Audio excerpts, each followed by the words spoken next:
اللہ تعالیٰ کا ارشاد حدیث قدسی، انی اذا اطعت رضیت، اللہ تعالیٰ فرماتا ہے جب تم میرا کہا مانتے ہو، میری مان کے چلتے ہو تو میں راضی ہو جاتا ہوں۔ سبحان اللہ۔ وَإِذَا رَضِيتُ بَارَكْتُ، اور جب میں راضی ہوں گا تو میں برکتوں کے دروازے کھول دوں گا۔ سبحان اللہ۔ وَلَيْسَ لِبَرَكَتِي فِي نِهَایَہ، میری برکتوں کی کوئی انتہا نہیں ہے۔ تو اللہ کے احکام کو پورا کرنا اللہ کی رضا کا سبب ہے۔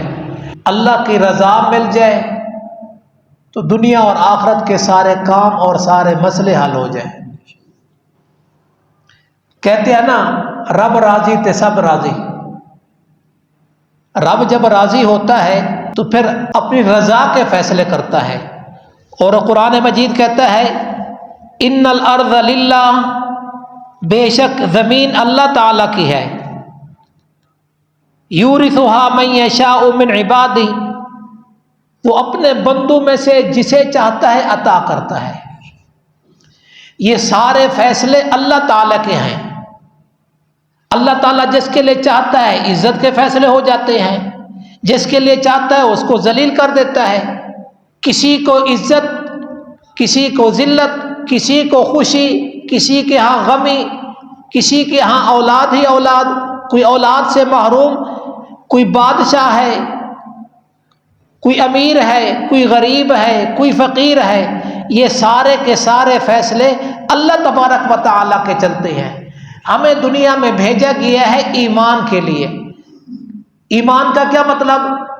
اللہ کو ماننا اور اللہ تعالیٰ کی ماننا اور تقوی اختیار کرنا۔ ایمان اور تقوی پر اللہ تبارک و تعالیٰ کا قرآنی وعدہ ہے، آسمانی خبر ہے، لَفَتَحْنَا عَلَيْهِمْ بَرَكَاتٍ مِّنَ السَّمَاءِ وَالْأَرْضِ، میں زمین و آسمان کی برکتوں کے دروازے کھول دوں گا۔ ایسی ایسی برکتیں آئیں گی کہ انسان حیران ہو جائے گا کہ یہ کہاں سے یہ مسئلہ حل ہو رہا ہے، یہ مسئلہ کیسے حل ہوا ہے۔ یہ مسائل کا حل اللہ تعالیٰ کی طرف متوجہ ہونا ہے۔ اللہ تبارک و تعالیٰ خود قرآن مجید میں فرماتا ہے استعینوا باللہ واصبروا، اللہ تعالیٰ سے مانگو۔ یہ اللہ تعالیٰ سے مانگنا بھی اللہ کی رضا کا سبب ہے۔ اللہ تعالیٰ سے نہ مانگنا اللہ کے غضب اور غصے کا سبب بن جاتا ہے۔ اللہ تعالیٰ سے مانگو، کہتے ہیں اس کے گھر دیر ہے اندھیر نہیں ہے۔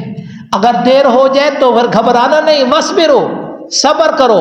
ان الارض للہ یورثھا من یشاء من عبادہ، دعا ہے اللہ تبارک و تعالی اپنی رضا نصیب فرمائے، اپنے احکام کو اپنے پیارے نبی صلی اللہ علیہ وسلم کے طریقے کے مطابق کرنے کی توفیق نصیب فرمائے۔ اللہ تعالیٰ آپ کو اور آپ کے اہل و عیال کو صحت کاملہ نصیب فرمائے۔